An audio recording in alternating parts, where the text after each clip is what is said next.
to Laura Baines. Laura. Many thanks indeed, Jessica. It is indeed time for the France 24 debate. Well, tonight, few can envy the job of Egyptian judge Ahmed Rafat. He's presiding over the most important trial in his country's history. It's up to him to decide whether Hosni Mubarak, the man who ruled for 30 years, goes to the gallows or not over the deaths of hundreds of protesters in this year's revolution. Well, Egyptians got another look at their former leader again today as he was wheeled into court on a hospital bed. It's a sight that pleases some, infuriates others, and is certainly something millions thought they would never see. Well, it turns out it's something they might not see again after Judge Rafat ruled there's to be no more cameras in the courtroom, and the trial has been adjourned again until September 5th. Well, joining me tonight to discuss this trial, the first of its kind in the Arab world, are in Cairo, Amr Shalakani. He's a professor of law at the American University of Cairo and Cairo University. With me here in the studio, Mayra Mahdi Daridan is the author of the book An Islam of the Heart, and Christopher Dickey is Newsweek magazine's Paris bureau chief and Middle East correspondent as well. Many thanks indeed to you all for being with us tonight. I'd like to start in Cairo. Professor Shalakani, why did the judge decide to merge the trials of Hosni Mubarak and the Interior Minister Al-Adli today? Will that not make things more complicated? No, it won't actually. It's intended to ensure the smooth running of the procedures by merging the two cases, since there is likely to be evidence that is shared across the two files.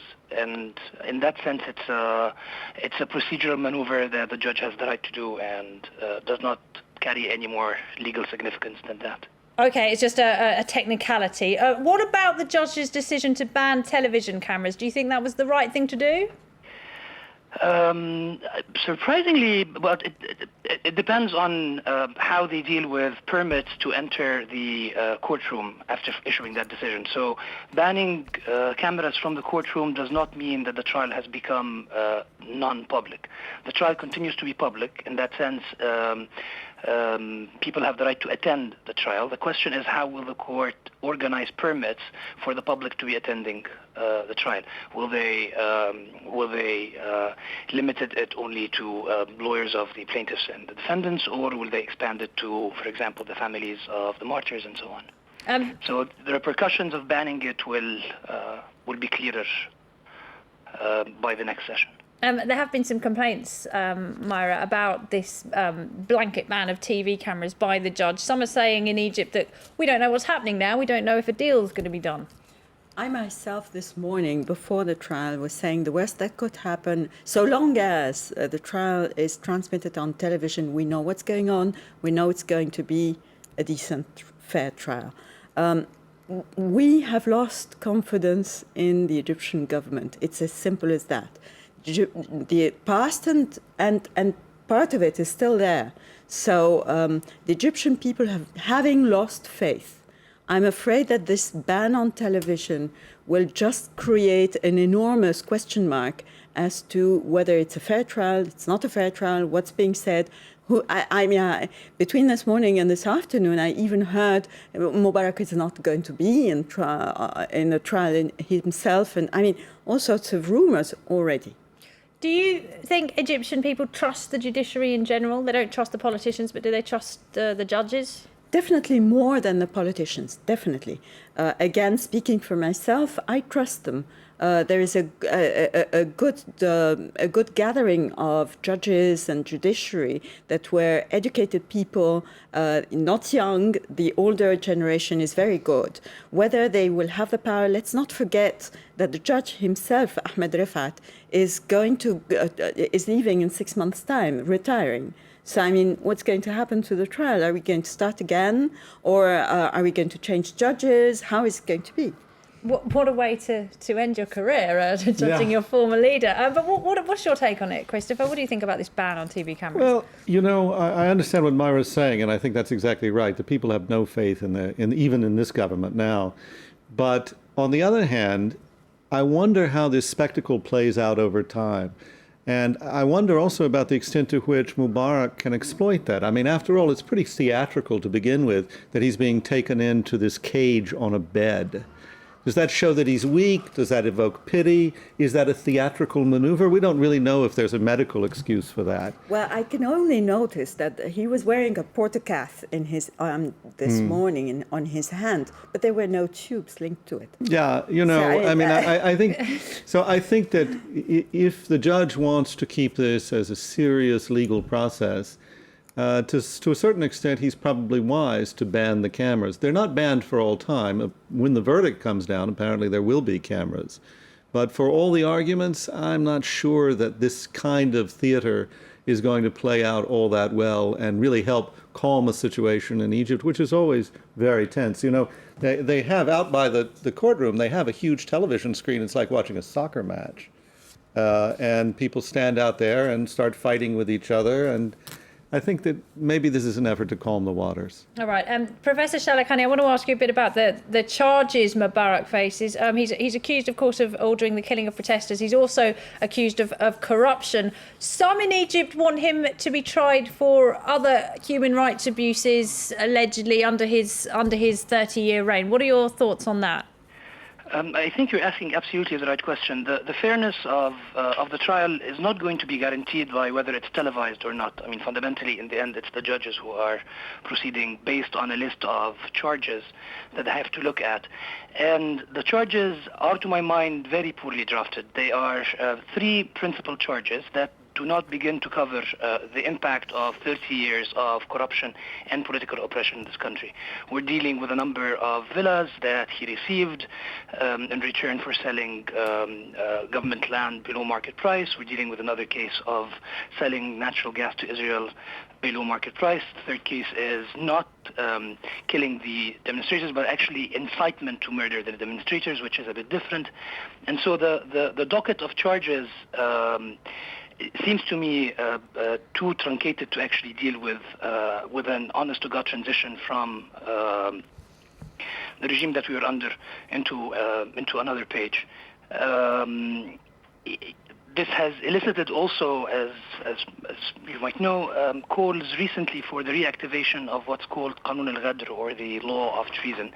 This is a law of exceptional justice that was passed after the military coup in 1952, and effectively it would rob Mubarak from all the procedural safeguards that he has now by being tried before an ordinary criminal court as he is.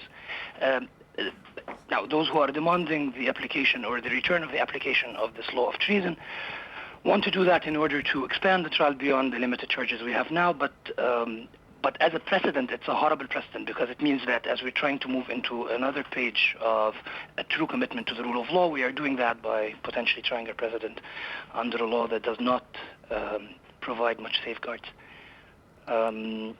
But there is an option between these two, I think. If all of those additional charges were added, would that not just drag the trial on, which is already very complicated and very long-winded? Would that not just drag it on for many more years? If more charges are added, or if you end up going to an exceptional justice model where you activate the law? If more charges were added, if he was charged for alleged human rights abuses, etc., during his reign, would that not make the trial a lot longer and a lot more complicated? Yes, but I don't see that as a problem. It depends on what you want to do with this trial. I mean, do you simply want to experience a few fleeting moments of, oh my God, this is a historical time, a president of the Arab world is being put behind bars, only to realize 6 months from now that Mubarak is most likely to get acquitted, certainly on the incitement charges, to my mind, and then deal with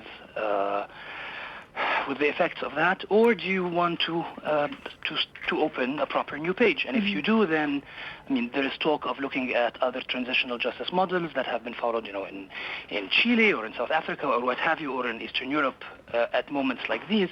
And we don't need to follow a model like that. We do have tools within our Egyptian legal system that can allow for a much faster and a more comprehensive trial for charges that cannot be reduced to trading over 5 villas in Sharm el-Sheikh.